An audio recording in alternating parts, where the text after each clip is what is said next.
Remember that Queen Elizabeth loved making her hair red and so on, and she pretended. This is incredible how mankind is frequently so foolish and stupid. The country, a queen of a country pretends she's a virgin. I don't know. You help me understand this.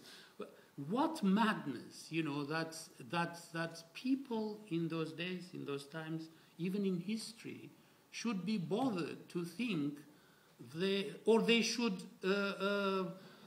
worship or respect their rulers more if they think she's a virgin, or Henry VIII cutting the heads of the women, it's just, or just forbidding bathing, it's incredible. So therefore, yet so they mourn becoming of their woe. You see, the woman is always in sadness. She is crying all the time. That every tongue says, beauty should look so. He's saying that she is not fair, she is not a blonde, she's black, but I say black is beautiful, and every tongue says beauty should be black. Next one. There's now even more direct proof. Next one, then. Okay, here. See how beautifully he's building up. This is a very poem, believe it or not, tonight. It will be the first true interpretation of this poem. You would have never heard of it otherwise. Nobody understands, and they have completely misinterpreted this poem. So the classical, the accepted interpretation is that, you see, because they cannot digest the fact that the world's greatest poet, let alone Britain's greatest poet, is in love with a black woman, they have been desperately trying to find a white woman with a dark skin. So this is why they call it the Dark Lady of the Sonnet. And they call it olive skin or whatever. And it is hilarious. There was a BBC series about an Italian talking about Shakespeare, and he said, let's go now to the La Dama Nero. And the subtitle translated the Dark Lady, when in fact in Italian it is the Black Lady.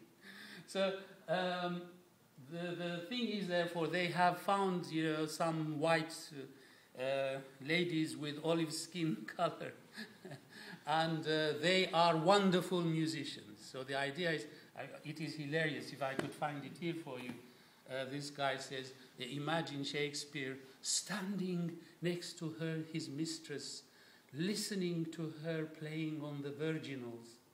There's no virginal in the poem. It is a total fantasy. Virginal is what you came in, when you came in, you saw that harpsichord. The virginal is that it was a little harpsichord, like a primitive piano, and people were just playing on it, okay? So it was called virginal, believe it or not. Nobody, again, understands in music books. If you read, they try to find etymology for it. Virginal was called virginal simply because little girls played them. It was an instrument for young virgin women to play. So therefore he says, this is the poem, therefore the Dark Lady is playing a virginal, and Shakespeare is standing there admiring it. She is a superb musician. Now what comes out is completely antithetical, and you will see how Shakespeare is building character. How often when thou my music playest, he's even calling her, you're my music. He adores her, yeah? But look what he said. Is lust in action until no, you've changed it. Sorry. Sorry. 1 to 8. How did it change? 1 to 7. No, 1 to 8. Okay, can you bring it down a bit, Shine? Bring it down. No, up. Up. The poem itself. Bring the poem more down. Sorry. Okay. how oft when thou my music play'st upon that blessed wood, whose motion sounds with thy sweet fingers when thou gently swayest. Now, the wiry concord that mine ear confounds. First of all, we shall soon come in another poem. He will say, and that was the clinching argument for my wife to see, that it is a black woman. It says, your hair is wiry black. So, in other words, this wiriness is very important here. It goes to the musical instrument. So, but it is the same image. Now, what is Shakespeare saying? Beautifully romanticizing, but carefully read the lines. She's saying that blessed wood. This is not a virginal. This is an instrument with a wooden soundboard. It is probably one of these African sort of things with 2 strings and a bow, you see, and with a lot of keys. Virginals have no keys. So, with thy sweet fingers when thou gently swayest, the wiry concord that mine ear confounds. He's saying your harmonies are wiry, and they confuse my ear. They are not pleasant at all. They grate on me. There is no romantic music in this. He's saying what you're playing, oh, my lovely woman, you're playing things which are, killing my ears, okay? Now, do I envy those jacks? This is very highly erotic, Do I envy those jacks? Jacks are the keys, okay? Which virginal doesn't have keys. So the jacks are the keys of the bowed instrument.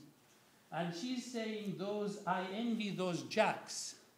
And what are those jacks doing? That nimble leap. The jacks, he's saying, is nimbly, skillfully leap to kiss the tender inward of thy hand. He's saying that the keys of the instrument are playing at the palm of your hands. Now, see what this image is. The woman doesn't know how to play. She is just banging the keys. She's just grabbing on the keys she's banging on the keys with the palms of his hand. And Shakespeare very cleverly is saying, I'm jealous of them because, I wish I was those keys. I mean, this is a very traditional erotic image. So now, he says that nimbly to kiss the tender inward of thy hand, whilst my poor lips, which should that harvest reap, instead of my lips kissing the palm of your hand. Kissing inside the palm of the hand was regarded in medieval times and later Renaissance, etc., very highly erotic. So, at the wood's boldness, by thee blushing stand.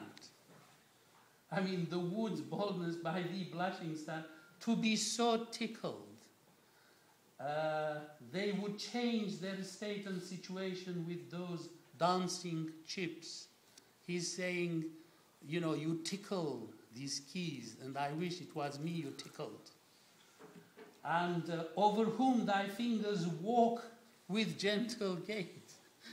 The woman not only doesn't know how to play, is probably as a slave, she's so furious and angry. She's deliberately banging on the instrument, and mocking at these clients, customers, aristocrats. She hates them as a prostitute. So therefore, over whom thy fingers walk with gentle gait. You see, because of Shakespeare's poetry of gentle gait and so on, it has completely misled people into thinking that this is a high romantic. No one has questioned the total sort of erotic reality of this poem, making dead wood more blessed than living lips. He's saying, I'm jealous of the dead wood, which is even more erotic than the lips. And now look at this. This is very, very, very shockingly erotic, nothing like it. I mean, this is 500 years ago. Since saucy jacks, Jack always Jack Falstaff, Jack in English